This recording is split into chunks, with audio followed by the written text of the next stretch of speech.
तो बच्चों question number 15 देखिए सेक्शन से बता रहे हैं हाउ मेनी वर्ड्स विथ और without meaning can be formed using all the letters of the word equation at a time so that the vowels and consonant occur together. बोल रहा है दोस्तों इसमें कि आपको एक इक्वेशन दिया है, एक वर्ड दिया गया है, इसको आपको चेंज करना है, प्लेस को, जगह को, अक्षरों को बदलना है और बदल बदल के आप कितना ऐसा वर्ड बना सकते हैं जिसका मीनिंग निकले या मीनिंग नहीं निकले उससे कोई लेना देना नहीं है। आपको सिर्फ क्या बना देना है, लेटर्स बना देना है अरेंज करके, वॉवेल्स को और कॉन्सोनेंट को। तो कैसे बनाएंगे बच्चों, देखिए सबसे पहला चीज अगर हम ध्यान में देखें गिवन डाटा क्वेश्चन में क्या दिया हुआ है, इक्वेशन दिया है और इक्वेशन में क्या चीज खोजना है, तो वॉवेल्स खोजना है और कॉन्सोनेंट सबसे पहले। तो देखिए number of vowels in equation, अगर ध्यान से देखते हैं इसमें वॉवेल्स कितना है, तो सबसे पहले ई एगो आ जाएगा, यू आ जाएगा, ए आ जाएगा, आई आ जाएगा, ओ आ जाएगा, टोटल कितना है 5 गो। तो ई यू ए आई ओ ये हो गया वॉवेल्स। नंबर ऑफ गिनते हैं 1 2 3 4 5, तो 5 लिख दिए बच्चों। इसके बाद नेक्स्ट देखते हैं इसमें क्या है, कॉन्सोनेंट भी बोला गया है, तो number of consonant in equation, consonant देखते हैं। तो देखिए ये खत्म हो गया तो क्या बचेगा, क्यू टी एन। देखिए क्यू टी एन बोले तो 3 गो बचा है, ठीक है। सबसे पहले आपको पहचान लेना है कितना वॉवेल्स है कितना कॉन्सोनेंट है। उसके बाद ध्यान से देखिए अकॉर्डिंग टू क्वेश्चन अगर हम बात करते हैं, ठीक है, number of ways vowels arrange, vowel को हम कितनी तरह से अरेंज कर सकते हैं, तो 5 ही तरीके से अरेंज कर सकते हैं, उसका परमुटेशन निकाल लेना है। तो 5p5 परमुटेशन का फॉर्मूला क्या होता है, n factorial by n minus R factorial, ठीक है। तो चलिए तो 5 का फैक्टोरियल लगा दिए, 5 माइनस 5 ये हमारा हो जाएगा n और ये हो जाएगा r। तो फॉर्मूला होता है n फैक्टोरियल बटे n minus R into factorial, ठीक है। ये फॉर्मूला हम लोग यूज कर लिए, आप सिंस करके लगा भी सकते हैं। तो देखिए 5 में 5 गया 0, 0 का फैक्टोरियल का वैल्यू 1 होता है, 5 का फैक्टोरियल तोड़ दिए 5 4 3 2 1 गुना करके कितना आ गया 120। तो 120 ऐसा तरीका है जिसको हम अरेंज करके क्या बना सकते हैं, वॉवेल से लेटर बना सकते हैं। अब देखिए बच्चों जिस तरह से वॉवेल्स को अरेंज किया जा सकता है कॉन्सोनेंट को भी तो अरेंज किया जा सकता है ना। तो सेम लिख दिया number of ways consonant arrange, तो क्या हो जाएगा, कॉन्सोनेंट कितना बचा है 3 बचा है, तो 3p3 इसका परमुटेशन निकाल देंगे। तो परमुटेशन इसका जब निकालेंगे तो 3 का फैक्टोरियल 3 माइनस 3 इंटू फैक्टोरियल हो जाएगा, 3 का फैक्टोरियल हो जाएगा और यहाँ पे 0 का फैक्टोरियल हो जाएगा, इसको तोड़ देंगे तो कितना आ जाएगा 6 आ जाएगा। चलिए अभी तो हम दोनों का अलग अलग सेपरेट सेपरेट निकालेंगे, अरेंज कर सकते हैं, लेकिन हम दोनों को तो साथ में भी रख सकते हैं ना, ये भी क्वेश्चन में बोला गया दोनों को साथ में रखेंगे तब क्या होगा। देखिए बच्चों दोनों को साथ में रखेंगे ना इक्वेशन को, सबसे पहले यहाँ पे देखिए खोपचा में देखिए एक हमारा इधर रख सकते हैं, फर्स्ट में वॉवेल्स को रख सकते हैं, सेकंड में कॉन्सोनेंट को रख सकते हैं। अगर हम इसको P1 मानते हैं, इसको P2 मानते हैं, एक परमुटेशन ये अलग मानते हैं, वो परमुटेशन अलग मानते हैं, हम तो इसको चेंज भी कर सकते हैं, QTN को इधर भी लिख सकते हैं और ये जो हमारा वॉवेल्स है उसको हम उधर लिख सकते हैं। तो हमारे पास 2 कंडीशन बच रहा है ना, तो 2 फैक्टोरियल हमारा इसमें लगेगा, तो 2 कंडीशन लग रहा है, इसीलिए total number of words together जिसमें वॉवेल्स और कॉन्सोनेंट को साथ में रखा जा रहा है उस समय हम लोग क्या करेंगे, यहाँ पे 2 मल्टीप्लाई करना पड़ेगा क्योंकि 2 सिचुएशन यहाँ पे हो रहा है और 2 सिचुएशन हो रहा है, इस कारण यहाँ पे क्या कर देंगे, हमारे पास देखिए एक हो रहा है वॉवेल्स का और दूसरा हो रहा है कॉन्सोनेंट का, दोनों को साथ में रखेंगे और जब मल्टीप्लाई कर देंगे तो हमारा आ जाएगा ये आंसर 1440। तो ये हमारा हो गया राइट आंसर। तो चलिए बच्चों बढ़ते हैं अगले प्रश्न की ओर। क्वेश्चन नंबर 16 आपके मोबाइल स्क्रीन पे क्या कहता है, ध्यान से सुनिए।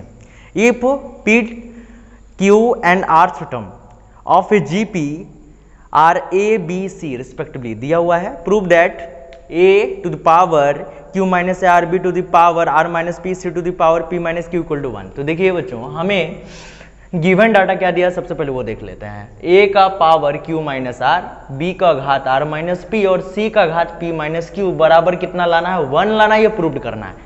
और क्वेश्चन में क्या दिया है वो भी थोड़ा देख लेते हैं। क्वेश्चन बोला P टर्म बोला है, तो P टर्म बोले तो A का P, ठीक है, n जो भी nth टर्म होता है फॉर्मूला अगर देखें तो A का P टर्म क्या दिया हुआ है, A दिया है, A का Q क्या दिया है, B दिया है, A का R क्या दिया है, C, respectively A B C दिया है, ठीक है वो टर्म। तो इसको सबसे पहले हम लोग लिख देंगे और ये जब हम लिख देंगे तो ध्यान दीजिएगा कुछ मानना पड़ेगा, क्योंकि जीपी है ना, जीपी में क्या आता है फर्स्ट टर्म आता है और कॉमन रेशियो आता है, तो हमें मानना पड़ेगा कि कौन फर्स्ट टर्म है और कौन कॉमन रेशियो है। तो सबसे पहले लेट मान लेते हैं A is the first term and R is the common ratio, ठीक है। फर्स्ट टर्म बोले तो A1 का वैल्यू A दिया है, R का वैल्यू बड़ा R दिया है। अब देखिए n बराबर फॉर्मूला अगर देखेंगे जीपी में तो क्या हो जाएगा, A R power n minus 1, ऐसे तो छोटा होता है लेकिन हम यहाँ बड़ा मान के चल रहे हैं, क्योंकि छोटा सब यहाँ पे दिया हुआ है छोटा ABC, इसीलिए हम बड़ा A मान लिए, बड़का ABC यहाँ पे दे रहे हैं, बड़ा A और R दे रहे हैं, ठीक है। अब ध्यान दीजिएगा यहाँ पे देखिए अगर हम फॉर्मूला अप्लाई करेंगे A R P minus one, N के जगह में क्या दिया, ये हमारा जो पी है, क्यू है, आर है, यही एन का मान है, ठीक है, यही हमारा एन का मान है, ध्यान दीजिएगा, एन का मान हमारा पी है, आर है, क्यू है, यही सब हमारा एन का मान है। तो पावर एन के जगह में एन माइनस वन और बराबर क्या, ए एन के जगह में देखिए ना, ए एन के जगह ये पूरा को ए एन मानेंगे तो ये ए है कि नहीं, ये ए है, ये भी ए एन मानेंगे तो ये बी हो जाएगा, ये भी ए एन मानेंगे तो ये सी का मान होगा कि नहीं। तो देखिए ए एन के जगह में ए, एन के जगह में बी, एन के जगह में सी, वो दे दिए। और फॉर्मूला में देखिए एन के जगह में एक बार पी दे दिए, एक बार क्यू दे दिए, एक बार आर दे दिए। तो फॉर्मूला में इसे सेट कर दिए, आपको सबसे पहले फॉर्मूला में इसे सेट कर देना।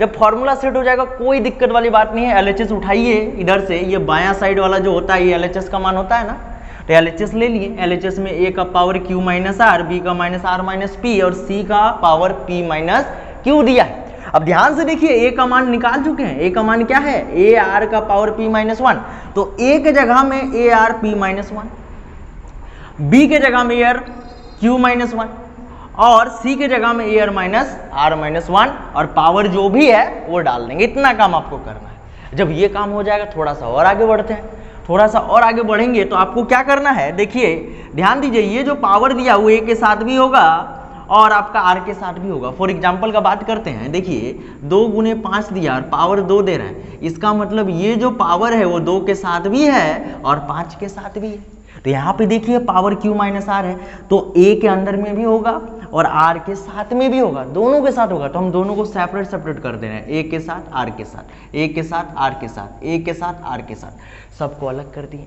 अब ध्यान से देखिए, ए यहाँ पे है, यहाँ पर भी ए है, यहाँ पर भी ए है। अगर बेस कॉमन रहता है तो पावर को ऐड किया जाता है ना, पावर को ऐड करते हैं, फॉर्मूला तो आप जान भी करते हैं। तो देखिए बेस इक्वल कर दिए, ये वाला और ये वाला, तीनों को ले लिए और पावर को जोड़ देंगे। पावर क्या है, Q minus R plus R minus P plus P minus Q. देखिए ना, सबका पावर को जोड़ दिए। जोड़ेंगे तो क्या देखने को मिलेगा, ध्यान से देखिए, प्लस क्यू से माइनस क्यू, माइनस आर से प्लस आर, माइनस पी से प्लस पी, सब कट गया। तो ए का माथा में क्या डाल देना है, 0 डाल देना है, और 0 का मान तो 1 होता है, जान भी करते हैं। अब इधर देखिए, जैसे हम ए को बेस मान सकते हैं उस तरह आर को भी तो बेस मान सकते हैं ना, और आर को जब बेस मानेंगे तो इसका भी जो पावर है वो ऐड हो जाएगा ना, एडिशन कर देना है। तो देखिए पावर इसके साथ मल्टीप्लाई में, तो मल्टीप्लाई रख दिए, बीच में प्लस दे दिए, ध्यान दीजिएगा, बीच में प्लस दे रहे हैं। फिर दूसरा आर का Q minus one R minus P, Q minus one R minus P, third वाला का R minus one P minus Q, रख दिए पावर को। अब पावर को मल्टीप्लाई कर देना, पावर को मल्टीप्लाई करेंगे पी से क्यू, पी क्यू, पी से R, P R minus one से क्यू, तो minus Q minus minus plus R, सबको इस तरह से मल्टीप्लाई करने हैं। और जब मल्टीप्लाई करेंगे धड़ाधड़ आप सबको काटते जाइए, कोई दिक्कत वाली बात नहीं होगी, सब कट जाएगी।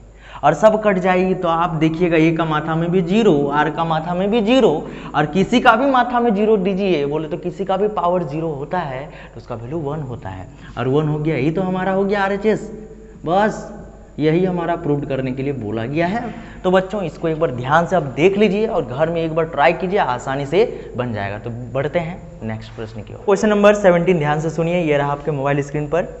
Find the coordinate of the foot of the perpendicular from the point -1,3 to the line 3x - 4y - 16 = 0। क्या कह रहा है, ध्यान से सुनिएगा। ए और बी मान लिए एक इक्वेशन है जो है 3x - 4y - 16। इस इक्वेशन में इस लाइन पे एक दूसरा लाइन इंटरसेक्ट किया जा रहा है परपेंडिकुलर पे। तो परपेंडिकुलर पे जब एक्ट करेगा तो जो फुट है उसका एक कोऑर्डिनेट का वैल्यू हमें निकालना है। तो मान ली वो डी पे एक्ट कर रहा है और उसका पॉइंट मान लिए कोऑर्डिनेट a, b है, और कहाँ से चल के आ रहा है -1,3 से। ये पॉइंट हमें दिया गया क्वेश्चन में। तो सबसे पहले लिख लेना है, let the equation A B, जो इक्वेशन दिया 3x - 4y - 16 उसको मान लिए ए बी, और बराबर इक्वेशन है तो 0 लेंगे।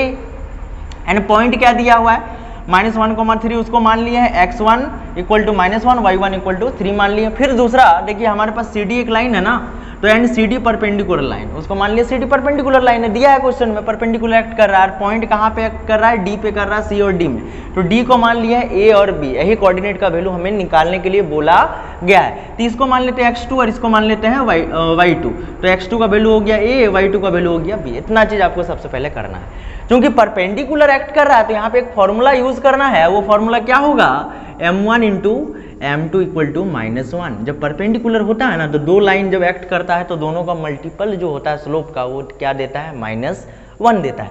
तो हमें करना क्या है, सबसे पहले जो इक्वेशन दिया है उससे m1 तो निकाल सकते हैं ना, एक इक्वेशन से एक m तो आसानी से निकाला जा सकता है। बस y बराबर mx प्लस सी का फॉर्मूला लगा देना, y बराबर mx प्लस सी। देखो इक्वेशन दिया है ना, इक्वेशन से y निकाल लेना है। देखिए 3x minus 4y minus 16 equal to 0, हमें माइनस 4y को रोक के रखना है, उधर ले जाते हैं तो प्लस 4y हो जाएगा, बच जाएगा 3x माइनस 16, बचा दिए। अब इस 4 को हटा देना है, तभी ना जाके m का वैल्यू निकलना है। 4 को इधर भेज देंगे तो बट्टे में चल जाएगा, इसका भी बट्टे में चल जाएगा। तो ये देखिए ध्यान से, x के साथ जो मल्टीपल होता है, x के साथ जो मल्टीपल होता है वही m होता है कि नहीं। तो हम मान लिए slope of A B m1 equal to 3/4 and c1, इसका कोई जरूरत नहीं है, इसको हटा दीजिए, नेग्लेक्ट कर दीजिए। अब देखिए हम लोग को पता है slope of A B into slope of C D, ये सी डी लाइन ये ए बी लाइन दोनों का मल्टीपल कितना देगा हमें, -1 देगा। ए बी का वैल्यू 3/4 रख दिए तो सी डी का वैल्यू निकल गया और उसको m2 मान सकते हैं। सी डी का वैल्यू हो गया -4/3 या m2 बोल सकते हैं -4/3। चलिए ये तो निकाल लिए। अब क्वेश्चन हमें कोऑर्डिनेट बोला गया है, ये तो हम m निकाले, अब देखिए कैसे निकलेगा। अब एक बार हम पुट करते हैं, ये a और b जो है ना, क्योंकि इस लाइन पे है ना, तो x के जगह और y के जगह हमें a और b पुट कर सकते हैं, क्योंकि उसी लाइन पे है वो कोऑर्डिनेट। तो हम मान लिए कि x बराबर a एंड y बराबर b कुछ देर के लिए। क्यों? क्योंकि वो हमें अभी इक्वेशन निकालना पड़ेगा। अब देखिए 3a माइनस 4b माइनस 16 इस जगह पे रखेंगे ना, x के जगह पे a और y के जगह में b रख देंगे, तो ये देखने को मिलेगा -16 को उठा के उधर ले जाइए बड़े प्यार से, तो हमें एक इक्वेशन मिलेगा जिसको इक्वेशन 2 के नाम से जानेंगे। 3a minus 4b equal to 16, इसको इक्वेशन 2 मान लिए। अब ध्यान दीजिएगा CD जो है, अब CD लाइन हमें निकालना पड़ेगा, उसका समीकरण निकालेंगे तब जाके हम a और b का मान निकाल सकते हैं। तो CD passes through the point, एगो C से पार कर रहा है, एगो D से पार कर रहा है, C और D पॉइंट दे दिए। अब देखिए स्लोप ऑफ CD का फॉर्मूला, जब पॉइंट दिया रहे तब स्लोप का फॉर्मूला क्या होता है, y2 माइनस y1 बटे x2 माइनस x1। मान रख दिए, y2 का मान ध्यान से देखिए b है, y1 का मान क्या है 3 है, तो b माइनस 3 हो गया। x2 का मान ध्यान से देखिए a है और x1 का क्या है -1, माइनस माइनस प्लस 1 हो जाएगा। जब इसको हम क्रॉस मल्टीप्लाई कर देंगे तो -4 से 1 गुना हो जाएगा, -4 है, या -4 से फिर 1 गुना होगा -4 हो जाएगा। 3 से b को मल्टीप्लाई कर देंगे 3 भी, 3 से 9 को 3 को गुना कर देंगे -9 हो जाएगा। अब इसको आगे पीछे ले जाएंगे तो एक इक्वेशन हमें मिल जाएगा 4a plus 3b equal to 5, ये इक्वेशन 3 मान लिए। अब क्या करना है, देखिए a b, यहाँ भी a और b, अब आसानी से हम निकाल सकते हैं, विलोपन विधि यानी एलिमिनेशन मेथड लगा देना है आपको। तो हम क्या ले लिए फ्रॉम इक्वेशन 2 एंड इक्वेशन 3, ध्यान से देखिए 3a minus 4b equal to 16 है और यहाँ 4a plus 3b equal to 5 है। देखिए तो 3a और 4a कट रहा है क्या, नहीं कटेगा, 4a 4b और 3b ये भी नहीं कटेगा। तो हमें क्या करना है, किसी एक का कोफिशिएंट को इक्वल करना है। हम यहाँ पे क्या कर रहे हैं, a का कोफिशिएंट को इक्वल कर रहे हैं। तो देखिए इसका 4 को ऊपर वाला इक्वेशन से मल्टीप्लाई कर दीजिए और इसका जो 3 को नीचे वाला इक्वेशन से मल्टीप्लाई कर दीजिए, तो हमारा इक्वेशन क्या होगा, a कोफिशिएंट इक्वल हो जाएगा। तो 4 से मल्टीप्लाई कर दिए पूरा इक्वेशन को, तो 4 तिया कितना हो जाएगा 12, ये 4 4 16 भी और 16 4 64 हो गया। इसको 3 से कर देंगे, 3 4 12, 3 तिया 9 और 3 5 15, इस तरह से हम कर दिए। अब देखिए दोनों इक्वल हो गया ना कोफिशिएंट, तो प्लस है तो माइनस कर दिए, प्लस है तो माइनस, प्लस है तो माइनस, ये कट गया। 16 और 9 को जोड़ देंगे -25 हो जाएगा, 64 में 15 गया तो 49 हो जाएगा। हमें b का मान निकालना, -25 को उधर लेके जाएंगे, -49/25 हो जाएगा। और इस b का मान उठा के आप पटक दीजिए समीकरण 2 में या समीकरण 3 में, इक्वेशन 2 या इक्वेशन 3 में हमको बैठा देना। हम ये इक्वेशन 1 में बैठा रहे हैं। Put b equal to -49/25 in equation 1, उसमें जब बैठा देंगे तो 3a दिखेगा। देखिए ध्यान से आप 3a -4 और b के जगह में रखना है, तो -4 b के जगह -49/25 रख दिए। माइनस माइनस गुना करने से आपको पता ही है क्या होने वाला है, तो प्लस कर दिए और 49 4 196/25 हो गया, बराबर 16 बचा। इसको उठा के उधर ले जाएंगे बड़े प्यार से, तो प्लस आप किस में चेंज हो जाएगा, माइनस में चेंज हो जाएगा, तो माइनस कर दिए। अब कैलकुलेट कर देंगे तो b का मान निकल जाएगा, a का मान निकल जाएगा 68/25 और b का मान 49/25। यही निकालने के लिए बोला गया था, यही हमारा फाइनल आंसर है। तो चलिए बच्चों बढ़ते हैं अगले प्रश्न की। क्वेश्चन नंबर 18 देखिए सेक्शन सी का क्या कह रहा है, ध्यान से सुनिए। Find the equation of the circle passing through the points 2,3 and -1,1 and whose centre is on the line is x minus 3y minus 11 equal to 0। हमें बोला गया है एक सर्कल का समीकरण खोजिए, उसका मान क्या होगा, इक्वेशन निकालने के लिए बोला गया है। कंडीशन दिया है 2 पॉइंट से पार हो रहा है। तो देखिए कैसे बनाएंगे बच्चों, सबसे पहले तो गिवन डाटा देख लेते हैं। x minus 3y minus 11 equal to 0 दिया हुआ एक इक्वेशन आगे से जो सेंटर से पार कर रहा है तो उसको इक्वेशन 1 मान लिए। अब देखिए सर्कल है तो सर्कल का इक्वेशन तो हमें याद करके रखना पड़ेगा ना। तो क्या होता है, let the equation of the circle is x minus h का whole square plus y minus k का whole square equal to R square. ये सर्कल का इक्वेशन होता है। वी नो दैट भी लिख सकते हैं, हम मान लिए हैं, कोई दिक्कत वाली बात नहीं है। इसको समीकरण 1 माने तो इसको समीकरण 2 मान लेंगे अपन। अब उसके बाद करना क्या है कि देखिए 2 पॉइंट पार कर रहा है। ये जो हमारा सर्कल का इक्वेशन होता है इससे 2 पॉइंट लाई कर रहा है। एक हमारा 2,3, एक -1,1 लाई कर रहा है। तो पहले 2,3 को लाई करवा देते हैं। इसके जगह हम वैल्यू बैठा देते हैं x और y के जगह में। x का वैल्यू 2 हो गया, y का वैल्यू 3 हो गया, इसमें बैठा देना है। जब उसमें बैठाएंगे तो 2 माइनस h का whole square plus 3 minus k का whole square equal to R square, ये हो जाएगा। और जब इन सब को तोड़ देंगे तो फॉर्मूला आ जाएगा h square plus k square minus 4h minus 6k plus 13 equal to R square. इसको समीकरण 3 मान लेना। जिस तरह से हम 2,3 बैठाए हैं इस इक्वेशन में, उस इक्वेशन में उस तरह से अब क्या बैठाना है, also again passing through the points -1,1 in equation 2। Equation 2 में अब -1 और 1 बैठाना बोले तो फिर x का मान क्या हो जाएगा, x का मान -1 एंड y का वैल्यू 1 हो जाएगा। इसको बैठा देना है। अब जब इसको बैठाएंगे तो -1 माइनस h का whole square plus 1 minus k का whole square equal to R square, इस जगह पे बैठा देना है। बैठाने के बाद क्या दिखेगा, ध्यान से देखिएगा, इसको बहुत कोई तोड़ नहीं पाता। हम तोड़ेंगे कैसे, -1 को ऐसे लिखेंगे, -1 को ऐसे प्लस माइनस h को ऐसे लिखेंगे तो ये दिखेगा क्या, ये b, a प्लस बी का होल स्क्वायर। इसको तोड़ना है a प्लस बी का होल स्क्वायर। बहुत कोई इसको गलती करता है। तो क्या करेंगे, देखिए हम a का स्क्वायर प्लस b का स्क्वायर प्लस 2ab, a के जगह में -1, b के जगह में -h, ऐसे आपको ब्रैकेट रख के करना पड़ेगा। और ये तो हमारा a माइनस बी का होल स्क्वायर होगा, डायरेक्ट हम तोड़ सकते हैं। -1 का स्क्वायर 1 होता है, प्लस 1 होता है, -h का स्क्वायर प्लस h स्क्वायर होता है, 2 से माइनस माइनस गुना होने से प्लस हो जाएगा तो 2h हो जाएगा। और ये प्लस 1 का स्क्वायर 1 हो जाएगा, k का स्क्वायर k स्क्वायर, और 2 से k को मल्टीप्लाई कर देंगे 2 के, उधर बच जाएगा आर स्क्वायर। अब ध्यान से देखिए बच्चों कि आर स्क्वायर यहाँ भी मान निकाले हैं, समीकरण 4 कर रहे हैं, यहाँ भी आर स्क्वायर निकाले, इसको समीकरण 3 किए। आर स्क्वायर दोनों कॉमन है कि नहीं, तो समीकरण 3 और समीकरण 4 से हमें क्या प्राप्त होगा, इस आर स्क्वायर की जगह में ये मान को इसमें बैठा दीजिए। तो जब हम बैठाएंगे फ्रॉम इक्वेशन 2 एंड इक्वेशन 3 से तो क्या होगा, दोनों साइड आर स्क्वायर का वैल्यू बैठा देना है। तो एच स्क्वायर के स्क्वायर दोनों साइड समान समान है तो काट देंगे समान चिन्ह के साथ। तो बच जाएगा क्या, 2h minus 2k plus 2 -4h minus 6k plus 13। तो h और k को कोफिशिएंट वाला को इधर ले आते हैं, बिना कोफिशिएंट वाला को उधर ले जाते हैं। तो यहाँ पे एक इक्वेशन दिखेगा 6h minus 4k equal to 11, इसको इक्वेशन 5 मान लेना है। अब ध्यान दीजिए यहाँ पे एक इक्वेशन दिया गया है x minus 3y minus 11 equal to 0। इस x के जगह में आपको एक बार देखिए पॉइंट यहाँ पे h बैठाना है और y के जगह में k बैठाना, मान लेना है। 2 इक्वेशन चाहिए तभी ना वैल्यू निकालेंगे। तो h minus 3k equal to क्या हो गया 11, और यहाँ से इक्वेशन 6 इसके जगह पे रखना है, इसके जगह में h, इसके जगह में k। तो ध्यान से देखिए इक्वेशन 6 और इक्वेशन 5 दोनों सेम सेम है दिख रहा है, खाली h और k का मान यहाँ से निकाल लेना है। तो from equation 5 and equation 6x plus 4k equal to 11, h minus 3k equal to 11, दोनों कट रहा है क्या, कोफिशिएंट इक्वल है, इसका भी कोफिशिएंट इक्वल है क्या, नहीं है, तो कोफिशिएंट इक्वल करना पड़ेगा। देखिए ये 6h है, इस h को अगर 6 से मल्टीप्लाई कर दे तो बन जाएगा कि नहीं, तो हम 6 से इसको मल्टीप्लाई कर रहे हैं। देखिए बगल में 6 लिख दिया ना, तो सिर्फ समीकरण 2 को मल्टीप्लाई करना, मतलब इसको 6 को। तो ये 6h प्लस 4k प्लस 11 है, इसको 6 से मल्टीप्लाई करेंगे 6h हो जाएगा, इसको मल्टीप्लाई करेंगे 18k हो जाएगा, इसको करेंगे तो 66। इसको कैलकुलेट कर देंगे तो k का मान आ जाएगा -5/2, और k का मान को फिर ये दोनों में से चाहे 6 हो चाहे 5 हो किसी में भी रख दीजिए, अपन को h का मान पता चलेगा। h का मान कितना आ जाएगा 7/2, 7/2 हो जाएगा। जब h और k पता है, x भी पता है, तो इस इक्वेशन में अगर हम 3 या 4 किसी में भी अगर बैठा दें तो आर स्क्वायर का मान क्या हो जाएगा, निकल जाएगा। तो हम क्या कर दिए, पुट इक्वेशन 2 किसका वैल्यू, h का, k का, और h और k का और x का वैल्यू, ठीक है, मतलब एच के का, या समीकरण 2 में सिर्फ बैठा देंगे ना, पुट इक्वेशन 2, ठीक है। वैल्यू जब बैठा देंगे एच और के का तो क्या दिखेगा, x का x माइनस 7/2 का whole square plus y plus 5/2 का होल स्क्वायर इक्वल टू क्या हो जाएगा 65 हो जाएगा। आर स्क्वायर का वैल्यू तो निकाल चुके हैं ना, देखिए यहाँ पे ध्यान दीजिए। Again put k equal to -5 and h equal to 7/2 in equation 3।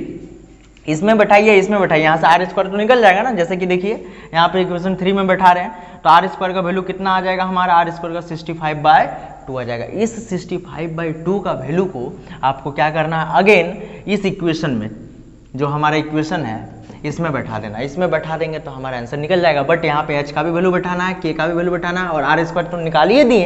इन तीनों का वैल्यू को जब हम इसमें बैठा देंगे बोले तो यहाँ पे h का, k का, आर स्क्वायर का, तो हमारा जो इक्वेशन है सर्कल का वो हमें प्राप्त हो जाएगा। तो देखिए मान बैठा दिए, कैलकुलेट कर दिए सीधा और काट कूट के हमारा आंसर यहाँ पे रेडी हो गया है। बस आपको एक दो बार क्या करना है, इसको ध्यान से घर में कॉन्सेंट्रेटेड माइंड के साथ बनाना है 1 से 2 बार, आपको समझ में आ जाएगा। चलिए बढ़ते हैं अगले प्रश्न की ओर। सेक्शन सी का अंतिम क्वेश्चन, क्वेश्चन नंबर 19 क्या कह रहा है, ध्यान से सुनिए। If E and F are event such that P E equal to 1/4, P F equal to 1/2 and P E and F equal to 1/8, तो फाइंड हमें क्या निकालना है, सबसे पहला फी पी नॉट ई, दूसरा नंबर पी नॉट एफ, तीसरा नंबर पी ई और एफ, चौथा हो जाएगा P not E and not F और पांचवा हो जाएगा पी ई इंटरसेक्शन एफ का कंप्लीमेंट। इतना चीज हमें फाइंड करना है। कैसे बनाएंगे, बहुत ही आसान क्वेश्चन है। देखिए अब ध्यान से सुनिए। सबसे पहले तो गिवन डाटा लिख लेंगे। गिवन डाटा दिया है पी का मान 1/4, पी एफ का मान 1/2 और पी एंड एफ, एंड का मतलब होता है इंटरसेक्शन। तो इंटरसेक्शन हमारा दिया है तो हम इसको लिख सकते हैं P E intersection F equal to 1/8। अब ध्यान से देखिएगा क्या निकालना है। सबसे पहला क्वेश्चन बोला पी नॉट ई, नॉट ई मतलब क्या बोला जा रहा है, कॉम्प्लीमेंट बोला जा रहा है। इसको हम ऐसे लिखेंगे पी ई का कॉम्प्लीमेंट, और कॉम्प्लीमेंट जब भी निकालते हैं उसको 1 से माइनस कर देंगे प्रोबेबिलिटी में। प्रोबेबिलिटी 1 से ज़्यादा हो नहीं सकता है ना, तो 1 माइनस क्या हो जाएगा पी। ये बोल रहा है ये नहीं होना चाहिए, ये नहीं होगा तो उसको हटा देते ना, बाकी जो होगा ऑटोमेटिक निकल जाएगा। तो 1 में से पी को घटा देंगे और पी का मान 1/4 है तो 3/4 हो गया। दूसरा नंबर नॉट एफ, तो हम किसको घटाएंगे, एफ को हटा देंगे ना, क्योंकि एफ बोल रहा नहीं होना चाहिए तो 1 में से एफ को हटा देंगे पी एफ को। पी एफ का वैल्यू 1/2 दिया है तो कितना हो जाएगा, 1 से ये पूरा है और आधा हटा देंगे तो आधा बचेगा कि नहीं। चलिए अब तीसरा नंबर पी ई और एफ। देखिए और जब बोला जाए ना, और का मतलब यूनियन होता है, तो इसको पी ई यूनियन एफ लिख सकते हैं कि नहीं। और यूनियन का फॉर्मूला पिछला वीडियो में बताए थे, P E plus P F minus P E intersection F होता है। इस फॉर्मूला में बैठा दीजिए, पी का मान 1/4, पी एफ का 1/2 और इसका वैल्यू 1/8 माइनस में एलसीएम ले लेंगे तो कुछ काज के हमारा आंसर कितना आ जाएगा, 5/8 आ जाएगा। अब चलिए आगे बढ़ते हैं। क्वेश्चन नंबर 4 इसका क्या बोल रहा है, तो 4 में बोला जा रहा है P not E not F. हमको ई भी नहीं चाहिए एफ भी नहीं चाहिए, हम नहीं चाहिए तो इंटर, देखिए यहाँ पे हम क्या डाल दिए, कॉम्प्लीमेंट डाल दिया। और इस कॉम्प्लीमेंट को हम ऐसे लिख सकते हैं पी ई यूनियन एफ का होल कॉम्प्लीमेंट हम डाल सकते हैं, बना सकते हैं। ये बताए थे पिछला वीडियो में। तो देखिए जब कॉम्प्लीमेंट आ गया कोई दिक्कत ही नहीं है, 1 से माइनस कर दीजिए, 1 माइनस ई यूनियन एफ, और ई यूनियन एफ का वैल्यू 5/8 डाल दिए तो 3/8, ये चौथा निकल गया। और अंतिम हमारा बोला है E P E intersection F का क्या बोला है, कॉम्प्लीमेंट। जहां कॉम्प्लीमेंट आ गया 1 माइनस कर दीजिए, 1 से माइनस कर देंगे किसको, इंटरसेक्शन को, कॉम्प्लीमेंट हटा को। तो P इंटरसेक्शन एफ का वैल्यू देखिए 1/8 ऊपर में दिया है, 1/8 रख देंगे तो 7/8। इस तरह से बच्चों हम सारा क्वेश्चन को आसानी से बना सकते हैं। आपको बताना है वीडियो कैसा लगा। वीडियो अच्छा लगा तो वीडियो को लाइक कर दीजिएगा, चैनल में पहली बार आए चैनल को सब्सक्राइब कर दीजिएगा, और जैसा अपने दोस्तों तक इसको शेयर करने का कोशिश कीजिएगा, और कमेंट एक दो अच्छा बुरा जो भी हो आप कर दीजिएगा। तो चलिए मिलते हैं नेक्स्ट वीडियो में, आज के लिए इतना है।